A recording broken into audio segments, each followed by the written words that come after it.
Hi guys, it's Kayla from Gear Up To Go. We have lots of informational videos for you, just like this next one. Hi, my name's Ryan Harden and we're going to do another tech tip here for you today. We're getting ready to take our Yamaha Rhino out of plow mode and put it back into trail mode. And there's a few things we want to do as the winter season is winding down now, and we want to take her out on the trails. We have a trail ride this weekend that we're going to a few miles away, and it's going to be a pretty nice ride. It's going to be 30 or 40 miles. So we want to do a few things to the machine before we take it out on the trails. One of the things we're going to be doing is taking the plow off. We're going to be checking all the instrumentation and gauges, as well as the cables. We may need to do some lubing of the cables. We're going to check all the areas that require grease and make sure that it has sufficient grease from all the wear and tear that the salt and the snow may have caused.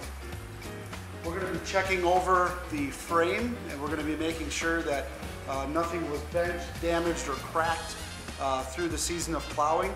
Those are additional things that you want to do more frequently when you have a plow on your machine, and you still want to do that periodically. Whether you have an ATV or UTV, you're going to want to do that periodically as part of your safety check, but more importantly when you have a plow on. Right now, as you can see, we have the hood up and we have the maintenance battery charger on the unit, and it's pretty much in float mode right now, just desulfating the discs. We have an X charger on it. We do sell those X chargers on Gear Up To Go, and they are fantastic units. The other thing we're going to be looking at today is making sure that our fuel and our oil are in good shape. We're going to replace the oil on the unit because the season's changing, so we're changing the oil. That's how we like to do it here. Unless we ride extensively and we put a lot of miles on the unit, we will then check that. We're also going to be checking the air filter, making sure it's in good shape, and if it needs to be replaced or just cleaned, we will do that. One of the biggest differences when you're making a season change, when it's going to go from really cold to moderate temperatures and then back to warm again, is making sure you're checking your tires for tire pressure. You're checking your lug nuts to make sure that the season changes, the temperature changes didn't, when things expand and contract, you want to make sure that everything is snug again. So checking those over, making sure that the lug nuts are of proper torque setting is going to be a very important piece. On this unit itself, you can see the tires on this unit are in pretty good shape. As the dogs run around here. The tires on this unit are still in pretty good shape. They're getting a little bit low now, so I'm going to want to be thinking about replacing them before the next winter season. They may even need to be replaced before that. So let's get started and start ripping this plow off and getting it ready.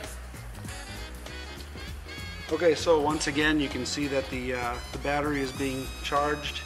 We do have the X charger on it, and it is pulsing. It is at 100%, so we can take that back off again.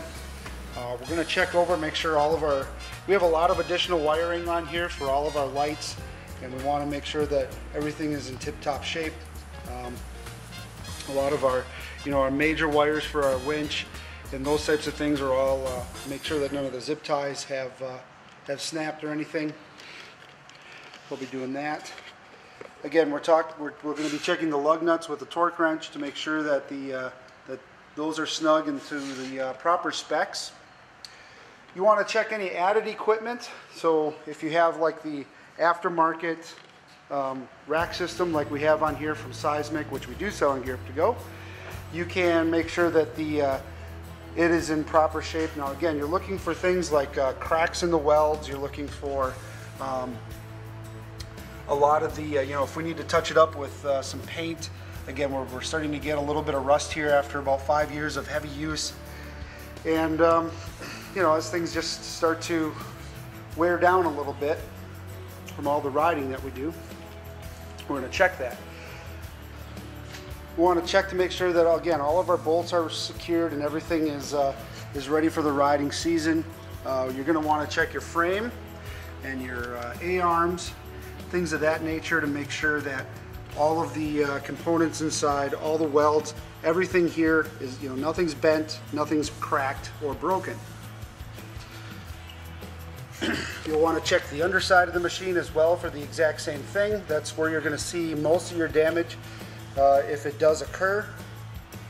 And if we take a look here, we see that there's no real major issues besides the fact that this machine is old and I want to trade it in.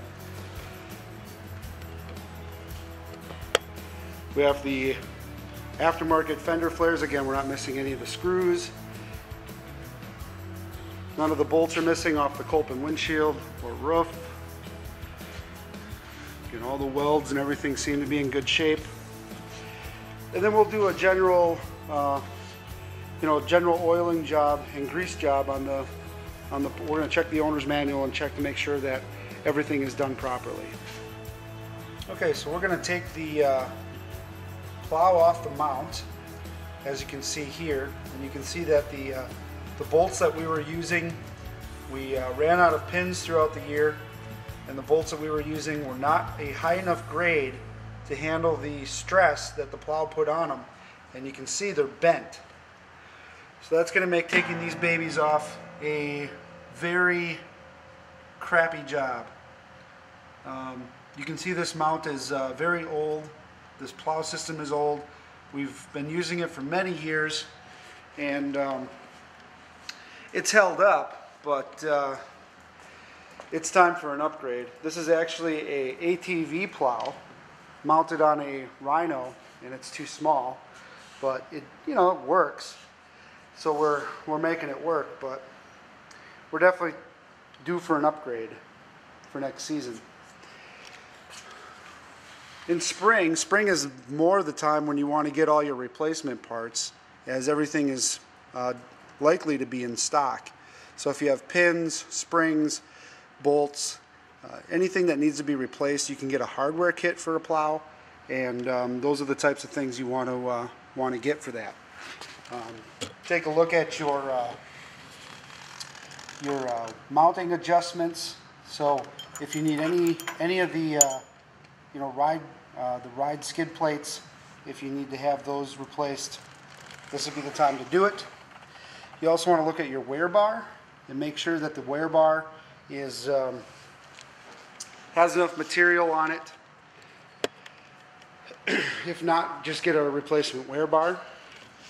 Some of you have the extra flap, so make sure that the flap is in good shape. Usually you don't have to replace these unless they start cracking or breaking.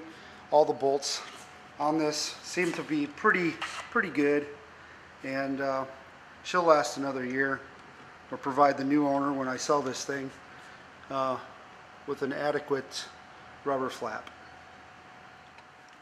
I'm almost through. So this is what happens when you don't use a grade 8 bolt.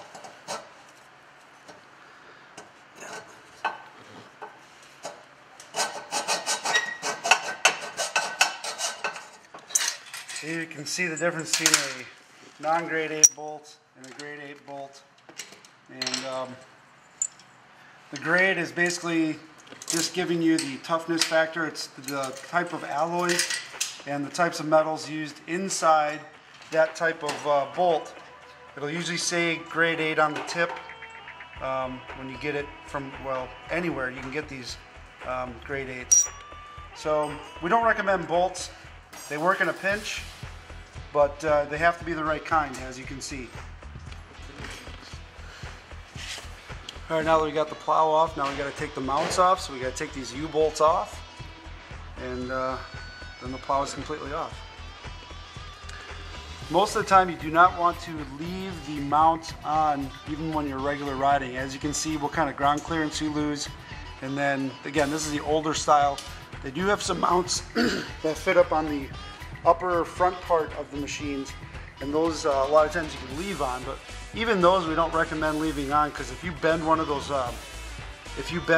tabs, they're very hard to re-bend back, and then you lose your strength when you start bending them back. Structural integrity can be compromised, and it can be unsafe. So if you bend a plow mount, it's best to just get a new mount. They're not super expensive. Okay, so like we were saying before, bolts work in the interim, but you really should have a pin set like this that closes and locks on itself. It's a lot easier to take on and off and work with. Now again, as we're inspecting this, we have some bending happening on the tubing here, but otherwise this tubing is in pretty good shape. It still would be very useful, and it doesn't seem to pose any safety hazards at all, even though this is an old mount. So we're going to put all the hardware back on and then put it in storage. So always want to keep all your bolts together and back on so you know where they are next season. Other than that, everything else on the machine looks like it's in good shape. Changed the oil, air filter looked good. We had changed it earlier this winter. Tire pressure is good, lug nuts are snug, and it's ready to go riding. Ready for another season of fun.